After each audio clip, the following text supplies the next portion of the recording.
말씀을 나누겠습니다. 우리가 지난주에 살폈던 말씀이 무엇입니까?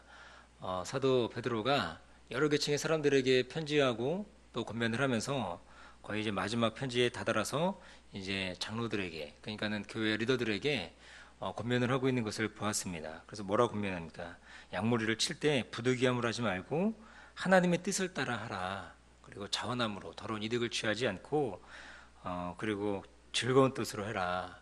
그러면서 주장하는 자세가 아니고 서로 겸손한 모습으로 해라, 그렇게 말씀하고 있습니다. 그러면서 1절부터 4절까지, 5절 중에 1절부터 4절까지는 리더들에게, 그리고 5절 한 절은 따라가는 젊은이들, 팔로워들에게 그렇게 권면하고 있는 것들을 살폈습니다. 그래서 리더들에게 더 큰 책임이 있기 때문에 리더들이, 또 어른들이 어떠한 모습으로 살아가느냐가 너무나 중요하다, 그것을 말씀을 드렸습니다. 그러면서 마지막에 나온 것이 무엇입니까? 리더들이나 젊은 자나 어떤 것이 필요하느냐? 서로 겸손함이 필요하다, 그렇게 말씀을 드렸습니다. 그래서 하나님은 교만한 자를 싫어하시잖아요. 교만한 자를 대적하시지만 겸손한 자에게는 은혜를 주시는 분이 우리 하나님이신 것을 우리가 잘 알고 있다는 것입니다. 그러면 우리가 이 땅을 살아갈 때 교만함을 버리고 진짜 겸손함을 가지고 살아가는 그런 모습이 필요하겠죠. 그러면서 오늘 시작되는 말씀이 6절이죠. 그러므로 하나님의 능하신 손 아래서 뭐 하라고요? 겸손하라 말씀하고 있습니다. 때가 되면 너희를 높이신다 라고 말씀하고 있다는 것입니다. 사랑하는 성도 여러분, 겸손이라는 것이 무엇입니까? 겸손. 여러분들은 겸손을 어떻게 생각하십니까? 많은 사람들이 겸손을 그냥 겸양이다, 자기를 낮추는 것이다, 그렇게 생각합니다. 뭐 완전히 틀린 것은 아니지만 이것을 겸손을 온전히 이해하는 것이 아니라고 생각을 합니다. 성경이 말하는 겸손은 무엇이냐? 성경이 어떤 것에 관심을 가지고 있는가를 보면 우리가 알 수 있다는 것입니다. 성경이 관심을 가지고 있는 것은, 그러니까는 성경의 개념적인 그런 개념이 아니라는 것입니다. 뭐 교만이 무엇이 교만이고 무엇이 겸손인가 하는 것이 아니고 누가 겸손하고 누가 교만한가, 이것에 대해서 성경은 관심을 갖고 있다는 것입니다. 다시 말해서 성경은 교만과 겸손을 개념으로 정의하지 않고 관계로 정의한다는 것입니다. 즉 하나님 앞에서 그가 어떤 태도를 보이느냐가 중요하다는 것입니다.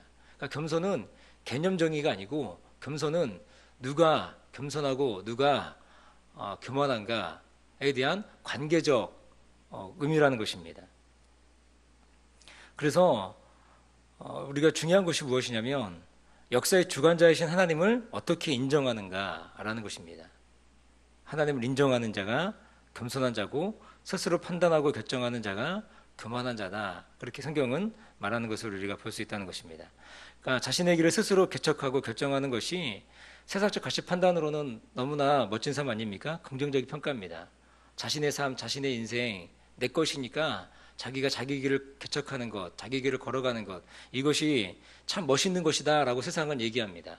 너의 길은 네가 개척하고 그리고 네가 판단하고 결정하고 살아가야 된다, 이것이 세상의 평가라는 거죠. 좋다라고 얘기하는 것입니다. 그러나 이런 삶은 성경이 어떻게 평가하는가? 교만이라고 한다는 것입니다. 자기 길을 자기가 개척하고 그리고 자기 인생이니까 자기가 살아간다, 그렇게 얘기하는 것을 성경은 교만하다라고 얘기하는 것입니다. 그리고 철저히 하나님을 의존하며 살아가는 것, 그것을 무엇이라고 얘기합니까? 그것을 겸손이다, 겸손한 사람이다, 그렇게 얘기한다는 것입니다. 구약 성경을 보면 겸손한 사람과 교만한 사람의 극단적 예가 나오는 것을 우리가 알 수 있습니다. 바로 사울과 다윗이죠. 사울은 어떻습니까? 사울은 자신의 길을 자기가 잘 개척해 나갑니다. 하나님의 분명한 뜻과 사인이 있습니다. 그리고 선지자를 통해서 그것을 분명히 알려주셨고 보여주셨습니다. 그런데도 불구하고 그것을 무시하는 거죠. 하나님의 뜻과 사인이 있음에도 불구하고 그것을 무시하고 자기 마음대로 살아가는 것을 보는 것입니다. 그러니까 자기 주도형 인생이죠. 자기 인생 자기가 주도하며 살아가는 것, 자기 인생 자기가 드라이브하며 살아가는 것, 이것이 누굽니까? 사울이라는 거예요. 사울. 그러니까 어떻게 합니까? 하나님이 그를 버리십니까? 그냥 내버려 두십니까? 버리시는 거죠. 그를 왕에서 이제 폐위시키는 것을 우리가 알 수 있다는 것입니다. 그리고 하나님 의존적으로 살아가는 한 사람 누굽니까? 다윗을 왕으로 세우는 것을 본다는 것입니다. 다윗이 어떻습니까? 철저히 하나님 의존적으로 살아간다는 것입니다. 다윗이 사울만큼의 지력이 살아가는 지략이 부족한 것도 아니고 인품이 모자라지도 않습니다. 아둘람 굴에 많은 400명의 사람들, 나중에 600명의 사람들이 그에게 찾아오는 것을 우리가 알 수 있다는 것입니다. 그리고 전쟁의 경험이 없는 것도 아닙니다. 전쟁의 경험이 너무나 풍부합니다. 그런데 다윗은 어떻게 합니까? 철저히 하나님을 의지하는 것을 보게 됩니다.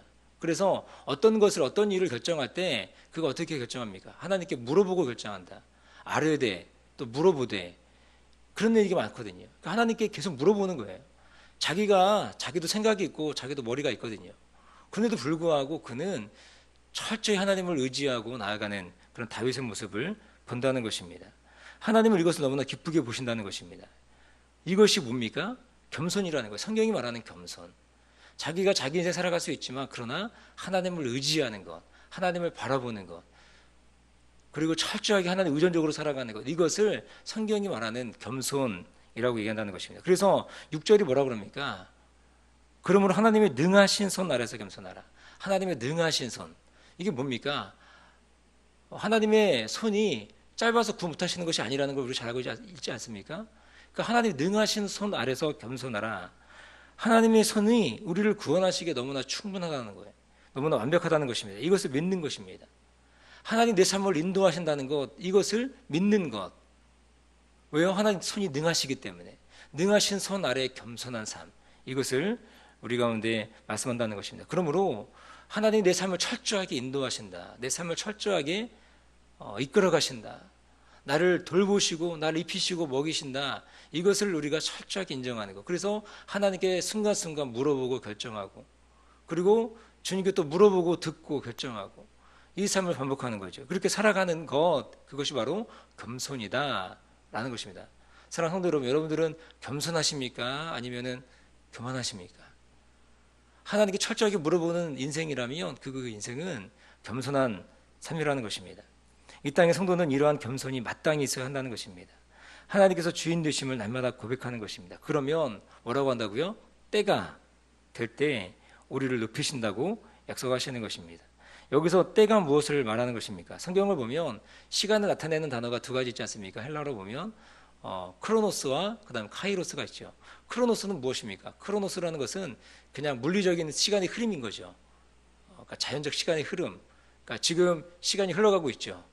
1초, 2초, 3초. 이게 크로노스입니다. 크로노스. 그리고 카이로스는 무엇입니까? 카이로스는 그런 시간의 흐름 가운데 특별한 의미가 있는 시간, 하나님 나를 부른 시간, 나를 만나주신 시간, 내 인생 가운데 특별한 의미가 있는 그 시간을 카이로스라고 하는 거죠. 그래서 크로노스는 굉장히 객관적인 시간입니다.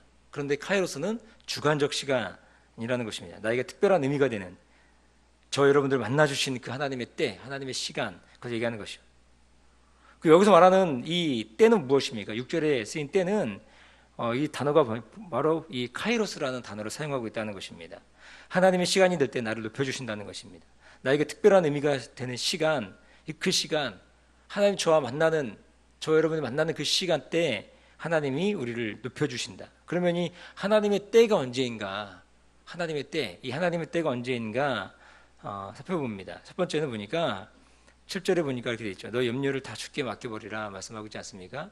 염려를 맡기는 것입니다. 염려를 맡기는 때, 우리 이 땅 살아가면서 염려를 주님께 맡기는 모습이 필요한 줄 믿습니다. 사실 이 개념이 쉽지 않죠. 염려를 버린다는 것이 참 어렵습니다. 그러나 우리 주님은 말씀하십니다. 뭐라고 말씀하십니까? 수고하고 무거운 짐진 자들아 다 내게로 오라. 내가 너희를 쉬게 하겠다. 그렇게 말씀하신다는 것입니다. 주님은 우리를 쉬게 해주시기 원하신다라는 거예요. 그러나 우리는 어지간해서는 주님께 맡기지 못하죠. 우리가 하는 모든 염려의 일이 사실은 일어나지 않는 일, 일어날 가능성이 거의 없고 전혀 없는 일들을 우리가 염려하고 근심하며 살아간다는 것을 잘 알고 있다는 것입니다. 그러므로 염려를 계속해서 포기하지 않는 것, 이것도 실상은 교만함의 모습이라는 거죠. 왜냐하면 하나님의 능하신 손을 믿지 못하기 때문에 계속해서 우리가 염려하고 근심과 걱정 가운데 있다는 것입니다. 그래서 7절에 말씀하는 것입니다. 너희 염려를 다 주께 맡겨라. 이는 저가 권고하십니다. 그렇게 말씀한다는 것입니다. 그래서 우리 땅을 살아가는 저 여러분들은 주 앞에 우리 염려를 온전히 맡기고, 그리고 주님을 신뢰함으로 살아가는 그런 모습이 있기를 주님의 이름으로 축복합니다. 두 번째는 무엇입니까? 하나님의 때를 살아가는 것이 무엇이냐? 근신하며 깨어있는 것이라는 것입니다. 8절에 보니까 이렇게 말씀하죠. 근신하라 깨어라 너희 대적 마귀가 오는 사자같이 들어다니며 삼킬자를 찾나니 그렇게 말씀합니다. 우리는 근신하며 깨어 있어야 되는 거죠. 여기서 근신이라는 단어는 제가 자주 설명했던 단어인데 이것은 술 취하지 않다. 근신이라는 것이 술 취하지 않다라는 뜻이거든요.